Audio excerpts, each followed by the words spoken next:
Corrosion. When a metal is attacked by substances around it, such as moisture, acids, etc., it is said to corrode, and this process is called corrosion. Iron particles are shiny when new, but get coated with a reddish-brown powder when left for some time. This process is commonly known as rusting of iron.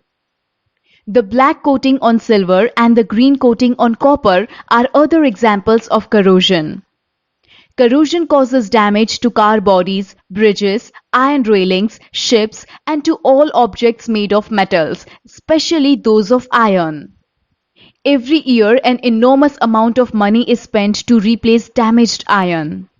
The iron is painted to prevent corrosion, or a layer of zinc, a more active metal than iron, is applied to it.